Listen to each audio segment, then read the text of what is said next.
And you've had this company now since what, 2002? Could you share your backstory? So you've been doing this for quite some time. Tell me a little bit more about your personal life and work life, and how did you discover coaching? Yeah. So as you said, I mean, this is going to be my 21st year as a coach, Wow. which honestly, when I first trained to be a coach, which I did with the Coaches Training Institute, CTI, Mm-hmm. um, literally very few people had even heard of coaching. There's lots of talk about life coaching, but Yeah, it was very much an American thing, dare I say it. In it's Britain, okay. it still was quite a new thing. But coaching had been something that I'd been thinking about probably, easily 10 years before that. So what got me into, I guess, personal development first rather than coaching was probably like lots of people who listen to your show, you get to a point in your life where something happens. Is it Yeah. that kind of trigger point? All of us have our trigger points and our traumas, but it guides us to the next phase in life. Absolutely. So I was probably in my mid-20s when that happened. I reached a point where and always in the moment, you just think your whole world's crumbling. Things weren't working. I was in bad relationships, was making bad decisions.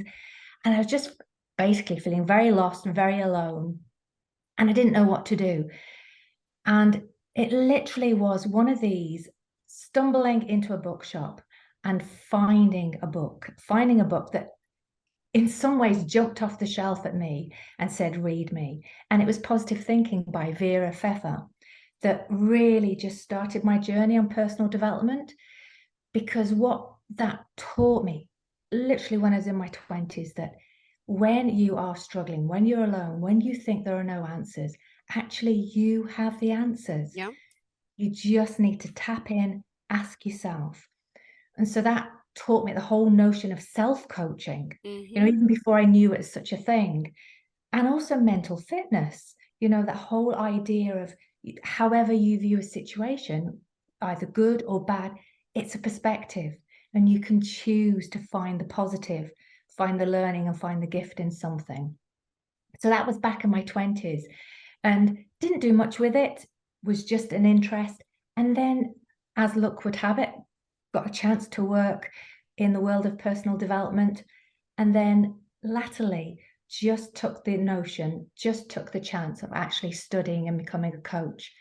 And when I made that decision, Jill, it just felt like I had been waiting for that Yeah. moment, as if everything just aligned itself. And, the coaching was taking place in Edinburgh, which I'd never done before.